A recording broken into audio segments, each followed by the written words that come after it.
반갑습니다. 오늘도 말씀으로 시작합시다. 고린도후서 1장 1절에서 11절입니다. 오늘부터 고린도후서 시작합니다. 고린도 전서에 이어 다시 보낸 편지가 고린도후서입니다. 전서와 후서의 시간차는 1년 정도로 보이고요. 주후 50년대 중반, 55년, 56년 이 정도로 추측이 됩니다. 고린도후서의 저자는 바울이에요. 근데 혼자가 아니고 공동 저자입니다. 바울과 디모데. 고린도 전서에는 바울과 소스데네였죠. 이렇게 공동 저자가 있지만 실은 주 저자는 바울 한 사람입니다. 바울과 공동 저자가 뒤에도 간혹 나오는데 다 바울의 제자들입니다. 그러니까 바울에게 영향을 받은 사람들이에요. 앞에 고린도전서는 바울과 소스데네, 뒤에 나오는 빌립보서, 골로새서, 빌레몬서는 바울과 디모데, 데살로니가 전후서는 바울과 실로아노, 디모데, 공동저자가 3명입니다. 이런 공동저자를 볼 때마다 서울리기는 교회 성도들에 대한 기대가 있습니다. 여러분도 저와 함께 이 교회의 공동 설교자, 공동 교사, 공동 목회자, 공동 저자가 되었으면 합니다. 지금은 저한테 배워도 여러분이 이 교회 일꾼으로 말씀을 전하는, 그래서 사람을 얻는 일꾼이 되기를 기대하고 있습니다. 특히 젊은 직분자들 믿음으로 분발해 주세요. 결코 여러분의 그 분발이 헛되지 않고 언젠가 하나님께 감사하며 또 여러분 자신과 여러분의 가정이 복이 될 줄 믿습니다. 저는 정말 그렇게 믿고 있고 저 자신이 그 증거를 가지고 있습니다. 수신자는 고린도 교회인데 고린도가 아가야 지방에 있습니다. 그래서 고린도 교회와 아가야에 있는 모든 성도들에게 이 편지를 쓴다고 합니다. 지금의 그리스의 그 위쪽이 마게도냐 지방이라 하고 밑에가 아가야 지방입니다. 그 밑에 지방이 아테네, 고린도 이렇게 있는데 바울이 에베소에서 이 편지를 쓴 걸로 알고 있는데 아가야 지방 전체에게 보내는 편지입니다. 2절 보면 인사말인데요. 아버지와 주 예수 그리스도의 은혜와 평강을 기원합니다. 이렇게 바울의 서신에 하나님 아버지와 예수 그리스도가 같이 언급이 되는 것은 초대교회에서는 이미 아버지 하나님과 아들 하나님, 성령 하나님 이렇게 삼위일체 믿음이 확실했다는 것을 알 수 있습니다. 바울의 서신만 아니라 우리가 주일에 읽고 있는 요한계시록도 그렇습니다. 특히 바울의 서신에는 아버지 하나님의 뜻이 머리처럼 이렇게 핵심입니다. 그래서 2절에 하나님 우리 아버지의 은혜와 평강을 말하고 3절에서 또다시 찬송하리로다. 우리 주 예수 그리스도의 하나님, 자비의 아버지, 모든 위로의 하나님, 아버지 하나님을 찬양합니다. 우리 예수님이 하늘에 계신 우리 아버지여 하고 아버지 하나님을 높이라고 하셨잖아요. 그 말씀을 바울은 충실히 실행하고 있습니다. 우리도 그래야죠. 그래서 자주 아버지의 아버지 그랬어요. 우리 주 예수 그리스도의 아버지. 그래서 우리 아버지가 되신 거예요. 그리고 찬송하리로다 하는데 구체적인 그 의미는 우리가 할렐루야 찬양한다. 그 단어가 아니고요.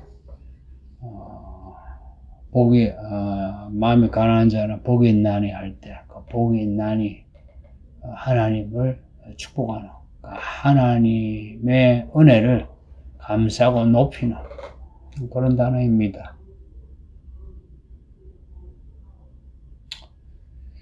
그 하나님이 주 예수 그리스도의 아버지 하나님이시라. 이 표현은 정말 지금 우리에게도 중요한 표현입니다. 주 예수 그리스도를 통하지 않으면 하나님을 아버지라 믿을 수 없어요.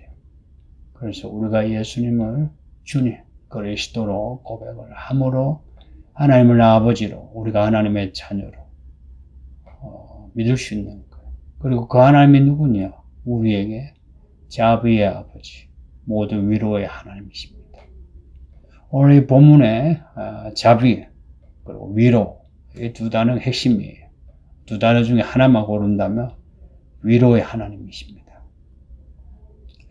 위로가 무슨 말인지 아시죠? 하나님이 우리를 위로하시는데 우리에 대해서 연민과 동정, 이게 이제 자비예요. 우리를 향한 그 마음이 연민과 동정, 사랑으로 가득한, 그래서 우리를 위로하시는 하나님이십니다. 누가 위로를 받아야 되겠습니까? 어려움을 겪는 사람들이죠. 사절을 보면 우리의 모든 환난 중에 우리를 위로하사, 우리의 모든 환난 중에 우리를 위로하사, 우리로 하여금 하나님께 받는 위로로서 모든 환난 중에 있는 자들을 능히 위로하게 하시는 이시로다. 그 아버지 하나님이 누구신가? 환난 중에 있는 우리를 위로하시는 하나님이십니다. 그리고 그 위로를 받은 사람이라야 환난 중에 있는 다른 사람을 위로할 수 있는 능력을 가지게 돼요. 주 예수 그리스도로 말미암아 환난을 겪지 않았어요. 하나님의 위로를 받지 않은 사람은 환난 중에 있는 사람을 위로할 수가 없는 거예요. 바울은 복음을 전하면서 많은 환난을 겪었죠. 고난, 고통, 환난. 그걸 겪으면서 바울은 하나님의 위로를 받은 거예요. 그 하나님의 위로를 바울은 간직했고, 그 위로로 사람들을 위로하는 겁니다. 지금 고린도 후서는 사람들을 위로하는 편지예요. 고린도전서의 그 직설법적인 그런 지적들, 그리고 훈계, 혹은 경고, 그걸로 인해서 고린도 교회가 사실 많이 어렵죠. 상처가 있잖아요. 쉽지 않은 시간을 보낸 고린도 교회를 위로하는 바울의 글입니다. 근데 바울이 하나님의 위로를 받은 자신을 이야기하면서 그 위로로 여러분에게 위로하고 싶다는 겁니다. 그리고 교회 일꾼은 이러한 환난 혹은 고난, 이것은 당연한 겁니다. 만일 교회 일꾼이 하나님의 사람이 아무런 고난 없이 환난 없이 그냥 평탄하게 잘 먹고 잘 산다. 상당히 문제가 있는 거죠. 그 믿음에 문제가 있는 거죠. 온전한 믿음이 아니란 거예요. 그렇다고 해서 믿는 사람은 무조건 못 먹고 못 살아야 된다. 이건 아니에요. 우리가 잘 먹고 잘 살아도, 우리가 출세를 해도 믿음으로 말미암은 그러한 고난은 피할 수가 없어요. 우리가 다니엘서를 보면은 다니엘이 총리잖아요. 다니엘과 다니엘의 세 친구는 바벨론에서 아주 높은 고위직의 사람들입니다. 그럼에도 환난을 겪잖아요. 그런 것처럼 우리가 이 세상 살이에서 믿음으로 살려고 할 때 그리스도로 말미암은 고난은 피할 수가 없습니다. 그런 고난을 겪지 않는다는 것은 그리스도와 상관이 없이 살고 있다는 거죠. 그리스도의 그 고난을 우리가 하려면은 우리가 고난을 받아봐야 되죠. 말로만 예수님의 십자가 하는데 그 십자가 고난이 어떠한지 모르는 사람이 어떻게 십자가 복음을 생생하게 체험하겠습니까? 그러니 처음에는 오병이어 기적이나 귀신이 나거나 병이 낫거나 하는 그런 일을 처음 하죠. 그래서 예수를 믿으면 복을 받겠다는 생각이 들죠. 그런데 믿으면 믿을수록 그리스도가 우리에게 주신 것은 그러한 이 세상에서의 복이 아니라 우리 영혼의 복이요. 그리고 영의 아버지이신 하나님을 만나 그 하나님의 나라에 들어가게 하는 것이 구원이 그리스도가 주시는 복이라는 걸 알게 되죠. 그러면 우리의 믿음 생활이 이렇게 페이지가 달라지죠. 예전에는 내 문제 해결하기 위해서 예수를 믿다가 이제는 내가 예수 그리스도로 말미암아 내가 어려움을 겪는 거, 이걸 감당하는 거죠. 이게 그리스도의 고난입니다. 5절에 보면 그리스도의 고난이 우리에게 넘친 것 같이 우리가 받는 위로도 그리스도로 말미암아 넘치는도다. 바울이 이걸 경험한 겁니다. 그리스도로 말미암아 고난을 겪고 또 겪으니 그리스도로 말미암아 위로가 넘친 거예요. 그리스도로 말미암아 어려움을 겪으니 그리스도가 주시는 구원이 또한 큰 것입니다. 만약 우리가 그리스도로 말미암아 고난이 없으면 그리스도로 말미암아 위로도 없고 구원도 없는 거죠. 그러니 교회 일꾼은 그리스도로 말미암아 고난을 혹은 환난을 겪어야만 하는 겁니다. 그래서 바울이 고백하기를 우리가 환난을 당하는 것도 너희가 위로와 구원을 받게 하려는 것이라고.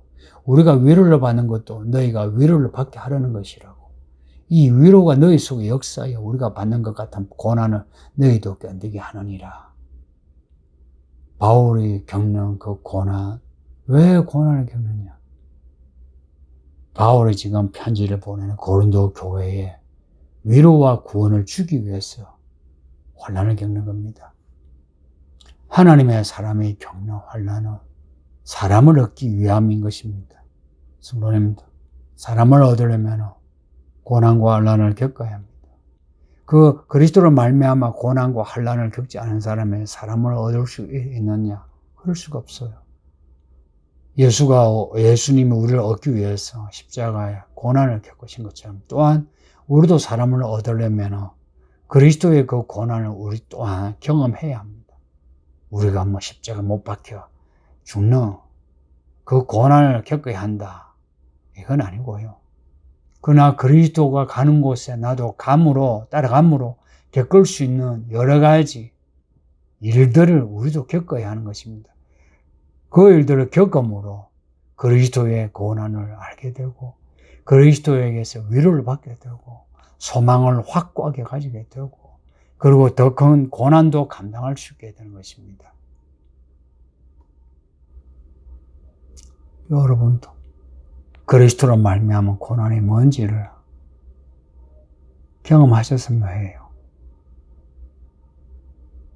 지금 세상은 안일하게 그냥 잘 먹고 잘 사는, 특히나 돈과 부동산에 빠져가지고 돈 잘 벌고 부동산 있는 사람이 지혜로운 사람처럼 되어버리는 이 시대에 참 이런 말씀이 먹힐런지 참 마음이 아픕니다.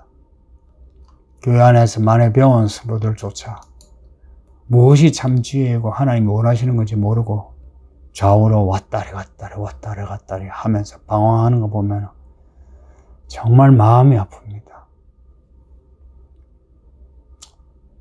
7절에 보면 너희를 위한 우리의 소망이 견고하며 너희가 고난에 참여하여 하는 자가 된 것 같이 위로에도 그러한 줄 알미라. 바울이 고린도후서를 쓴 것은 고린도전서로 인한 이 고린도 교회의 문제 해결하는 거 있죠. 그 문제 해결이 이제 시작된 거예요. 완전 해결이 안 됐을지라도 해결하기 시작한 겁니다. 고린도 교회 또한 깨어나서 해결하려고 하고 또한 바울이 보낸 사람들이 가서 협력해서 문제를 해결하려고 하고, 그래서 바울은 너희를 향한 우리의 소망이 견고하며, 너희를 위한 우리의 소망은 하나님의 소망 아니겠습니까? 고린도 교회를 향한 하나님의 뜻이 아니겠습니까? 그 고린도 교회를 향한 하나님의 뜻이 견고하며 그래도 고린도 교회 사람들이 전부는 아니라도 그 성도들이 바울의 그 글을 읽고 듣고 그대로 하려고 고난을 마다하지 않은 겁니다. 교회 문제를 해결하려면 교회 전체가 고난에 휩쓸리게 됩니다. 아파요. 그래서 많은 교회가 이 고난을 마다하기 때문에 좋은 게 좋은 것 하고 넘어갑니다. 그렇게 해서 교회가 암덩어리처럼 그렇게 썩어가고 퍼지고 있습니다. 근데 바울이 이때 말씀의 양날의 칼로 수술한 겁니다. 근데 고린도 교회가 여기에 대해서 마다하지 않고 받아들여 해결하기 시작한 겁니다.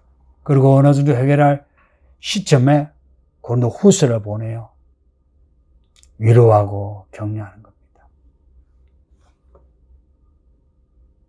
그러면서 바울이 겪은 고난을 이야기합니다. 6절에 보면 우리가 환난을 당한 것도 그 환난을 당한 것을 다시 8절에서 형제들아 우리가 아시아에서 당한 환난을 너희가 모르기를 원하지 아니한다. 바울이요 자기가 겪은 환난을 간증처럼 자랑하는 게 아니고요. 지금 이 고린도전서를 받아들이고 교회 문제를 해결하려고 하는 고린도 교회가 겪어야 하는 환난, 그 환난으로 지금 몰고 가는 겁니다. 내가 아시아에서 이런 환난을 겪었다. 너희가 알았으면 좋겠다. 내가 그 환난을 겪은 것처럼 너희도 그 환난을 마다하지 않고 피하지 말고 그 고난을 겪어라. 교회가 이 양날의 칼 같은 말씀으로 썩은 부위를 베어버리는 것. 그게 그냥 뭐 수술입니까? 사람을 징계하는 거예요. 그것이 얼마나 힘든 일인지 겪어본 사람들은 알아요. 그 일을 고린도 교회가 시작한 것이고 바울은 여기에 대해서 하라, 잘한다, 끝까지 하라 하는 겁니다. 그래서 8절에서 자신이 아시아에서 당한 환난을 알아주라. 나도 그런 환난을 겪었다. 나는 힘에 겹도록 심한 고난을 당하여 살 소망까지 끊어지고 9절에 보면 우리 자신이 사형 선고를 받은 줄 알았으니 이제 죽었구나. 나는 이제 살지 못하는구나. 이제 내 인생은 끝이고 거기까지 갔다는 겁니다.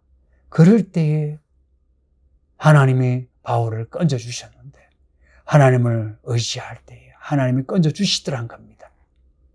이게 10절에 그가 이같이 큰 사망에서 우리를 건지셨고 또 건지실 것이며 이후에도 건지시기를 그에게 바라노라. 이 10절은 우리의 고백이 되어야 되지 않겠습니까? 우리가 뭔가 믿음으로 살고자 할 때에 시작하고 난 뒤에 어렵죠. 그 어려울 때에 하나님만 바라보지 않으면 그 일을 그냥 그만두고 말아요. 그리고 세상으로 가버려요. 근데 바울은 그 일을 시작했고 하나님을 의지했고 하나님이 건져주셨고 또 건져주시고 또 건져주실 것을 믿고서 이 환난의 길을 계속하는 겁니다. 성도님들 믿음으로 사는 거 그렇게 쉽지 않다는 거 받아들이시고 믿음으로 인해서 내가 더 수고하고 혹은 더 억울할 수 있고 내가 가난해질 수도 있고 병들 수도 있다는 거 받아들이세요. 저는 받아들였습니다. 받아들일 때에 정말 우리의 영혼은 우리의 마음은 그리고 우리의 가정은 그리고 우리의 미래는 하나도 어둠이 없이 밝아질 것이며 모든 것이 변화될 것이며 그리고 눈에는 안 보일지라도 우리 마음속에 소망이 견고해지고 시간이 갈수록 하나님의 이야기가 이루어지는 것을 보게 됩니다. 여러분도 그렇게 해주세요. 많은 성도들의 교회에서는 그냥 입에 바린 듯이 믿음의 고백을 합니다. 대표 기도에서도 그렇고 성도 모임에서도 그럽니다. 그러면서도 실제 생활에서는 그리스도로 말미암은 고난도 환난도 손해도 억울함도 없이 계산할 거 다 계산하고 그렇게 살아갑니다.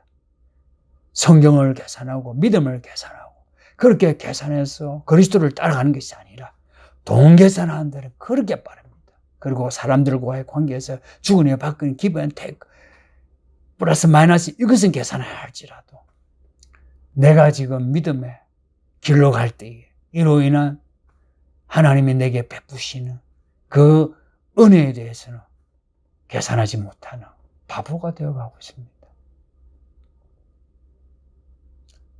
10절에 보면 그가 이같이 큰 사망에서 건지시고 또 건지시고 또 건지실 거라. 이 고백을 우리도 합시다. 큰 사망에서. 결국은 이 큰 사망은 살았을 때에 그리스도로 말미암은 고난, 그 죽음의 위기이지만 나중에는 지옥불에서 우리를 건져주십니다. 할렐루야. 다 구원받으시길 바랍니다. 11절에서는 너희도 우리를 위하여 간구함으로 도우라. 이는 우리가 많은 사람의 기도로 얻은 은사로 말미암아 많은 사람의 우리를 위하여 감사하게 하노라. 11절에서는 도움을 청합니다. 기도로 우리를 도와주라. 하나님께서 많은 사람의 기도를 듣고 그 기도에 응답하시어 은사를 주신다. 축복하신다는 겁니다. 그래서 바울의 이 사역이 열매를 맺을 때 더 많은 사람이 하나님께 감사하고 찬양하게 되는 겁니다. 순원입니다. 이 목사의 목회를 위해 기도해 주세요. 목회의 문이 열리고 더 많은 사람을 얻도록 이 교회에 더 많은 동력자들이 공동 저자가 일어날 수 있도록 여러분이 먼저 그렇게 해주시고 또한 이 복음을 전할 때에 설교 한마디 한마디 현장에서의 설교만이 아니라 온라인에서의 설교를 통해서 한 영혼이라도 하나님께 돌아올 수 있게 해달라고. 그래서 하나님께는 영광이요 우리에게는 감사와 복이 되게 해달라고 기도해 주세요. 기도하겠습니다. 아버지 하나님 감사합니다. 오늘도 우리와 함께 하심을 감사하나이다. 그리스도로 말미암아 이 인생의 이야기를 마다하지 않게 하시고 받아들이게 하시되 적극적으로 받아들여서 말씀으로 질주하게 하소서. 어떤 어려움을 겪을지라도 포기하지 아니하고 끝까지 믿음으로 하나님을 의지하며 우리를 구원하신 하나님의 구원을 체험하면서 살게 하소서. 감사하옵고 예수님 이름으로 기도합나이다. 아멘. 성도님들 오늘도 평안하시고 믿음으로 사세요. 바이바이.